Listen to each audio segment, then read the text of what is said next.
Hi. All right, this art lesson is going to be based on Pablo Picasso's very famous, beautiful painting called Main aux Fleurs, or Hands with Flowers. All right, one of the best things about this particular piece of artwork is it was originally a drawing, and it was used as a poster for a peace conference in Stockholm in 1958. And it's very important. It suggests a message of love from one person to another. And the original painting, or a picture of it, which I will have on my art website, is originally depicts two hands holding the flowers. Now, when you look at the picture and really study it, I want to mention that if one person is holding a bouquet of flowers, this is what your hands would look like. You would see both thumbs because they're both facing this way. But in Picasso's picture, one of the hands is facing this way and the other hand is facing the other way, which suggests that one person is giving it to somebody else. So it's really fantastic. And another fantastic thing about this picture is that Picasso was able to incorporate simple shapes and colors really to communicate an idea of peace. All right, let me show you how we're going to draw this picture. What you're going to do is you want your paper to be vertical, but for this particular part, we're going to be drawing some hands. So you can see some older examples that I did a couple years ago. So what I want you to do is I want you to turn your paper to the side. And what we're going to do is a little bit of an angle. You're going to put your hand at a little bit of an angle like this. And you're going to take, because you want a little bit of your arm in there and a little bit of your hand as well. And this works better with a child's hand because it's a little bit smaller. My hand kind of takes up the whole paper. But what you're going to do is you're going to use your pencil to trace your hand. Now, sometimes when people do this and trace their own hands, if you angle your pencil inward, you're going to end up with a really skinny looking kind of skeleton hand.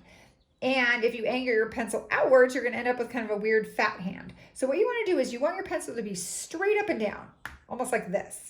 You're going to hold your pencil straight up and down. And one way I think is really easy to do this is if you hold the top of your pencil.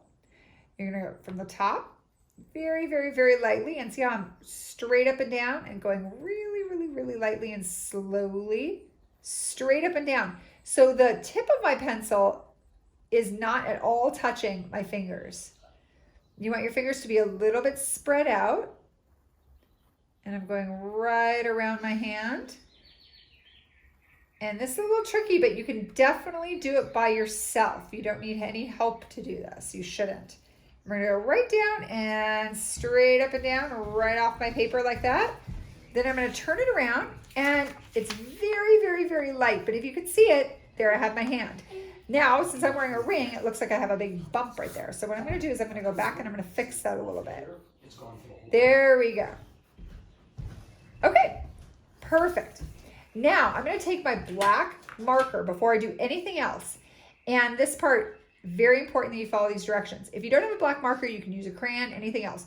I'm going to trace over every single area except for my thumb. And that will come into play in a minute, and I'll tell you why. So every single area except for my thumb. So yes, I'm going to trace a little bit right here on the side. And then I'm just going to move on. I'm going to bypass my thumb completely. And I'm going to do my fingers, go around, and it is good. You want to get the shapes. You don't want it to look like sticks. Now, if you did not hold your pencil straight up and down, what you'll notice is right away, you'll notice that it's really, really, really skinny. So maybe try it again. Don't be afraid to try it again. There we go. Go right off. And I'm going to leave my thumb like this and a little bit of my finger in that like little area right there, that little U-shaped area. Okay, and I'm going to add in some fingernails. So that's kind of nice. So I'll be like a straight, kind of come up and around, straight. It can come all the way to the top actually if you want. Straight up, around, straight up, around. There we go. Got a little different. I'm not going to do my thumb right now. Then I'm going to put down my marker.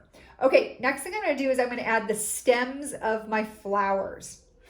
So here I have two different colors, and we're going to have our flowers come out up here.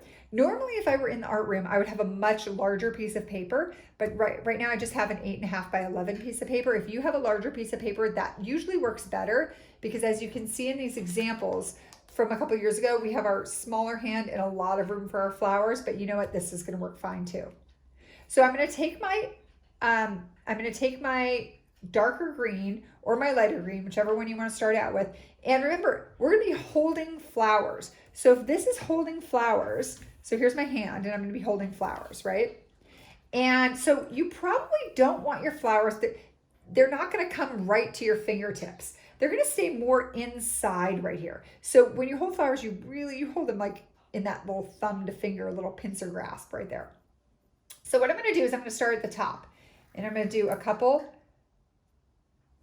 stems. I'm going to do one up here, pretend it's coming down here and finish it off and it can go right off the page. Then I'm going to do another one. It's coming up here and maybe that one's going to kind of curve over. And then I'm going to do another one. And it's going to come up and it might go over my thumb a little bit. So I'm going to have it kind of go over my thumb. And this is why we did not trace over in black, because we won't be able to outline it correctly if we do. And then I'm going to switch and do maybe a lighter. Kind of have that come down. One up here. Maybe have that kind of come down there. All right, I might do maybe one more here. Okay, there we go. Now you can go back with your black marker and you can trace around those crayon lines. That way it really looks like you're holding flowers. See how they're kind of going above your thumb right there? Okay, and if you wanted to do a little bit of a thumbnail right there, you can do that. All right, now I chose to use oil pastels for my flowers. And even though I kind of went way, way, way up here, I'm probably just going to have to overlap a little bit. But if you don't have oil pastels, you can definitely use crayon. That's fine too. I'm going to leave my hand white. This is a very, very simple picture. And if you wanted to color in your fingernails, you can do that. I noticed that both these are, girls did these, so they chose to color in their fingernails. It's up to you. And what I'm going to do is I'm going to choose a yellow for my center for one. And in this particular painting, Picasso did really, really simple flowers. And the petals did not touch the center. So it's almost like a very cartoon-like, really childlike, almost looking like a firework kind of a picture. So I'm going to make a fat center. And I'm actually going to choose to do a different color center for this one. And I'm really pressing hard. I'm just doing a circle.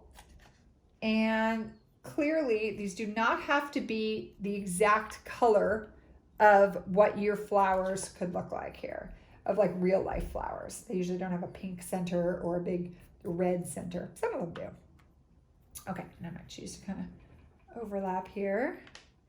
And maybe I'll just use some of the same colors. There we go. All right, and then I'm going to put these back so I don't get my oil pastels everywhere. And then I'm just going to choose whatever colors I feel like using that are not the same. And what I'm going to do is I'm going to create kind of almost like a rectangle, kind of a petal. I'm not even going to draw it. I'm just going to go straight out, almost like a firework. And it's going to come out, and this one's going to go off the page. And you want it to look kind of fat. So I'm going to start with one flower at a time, because what's going to happen is you're going to end up having some overlap here. So it's like this flower's overlapping that one. And then I want to choose a different color for this. So I think maybe I will choose, I might do some orange right here. And I'm going to have this go out like that. And it's going to overlap. Now, if we were in the art room, like I said before, and we had big paper, this might be a little bit easier. But here I'm kind of making it a little more complicated because I'm having my flowers overlap a lot. So this is getting a little challenging right here, but that's okay.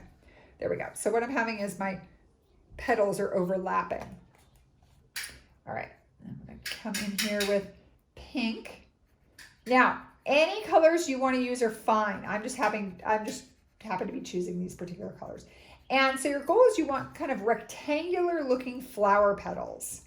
You don't want it to look like a beautiful real flower right here. You want it to look very whimsical and very childlike, and also very kind of cartoony. And that was one of Picasso's goals for this picture, is simplicity and basic shapes. There we go.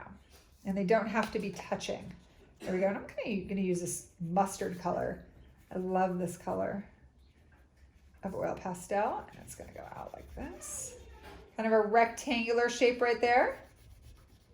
Perfect. And this is gonna overlap over here. There we go. And I kind of ran out of room for that one. So actually that's okay. Maybe we'll just kind of incorporate it like that. All right. And that is it. And this is a very, very, very simple picture, but it's really nice. You have a very simple hand with a white background and all the colors in the flowers. All right, enjoy doing your Picasso hand with flowers bouquet picture. I'll see you next time.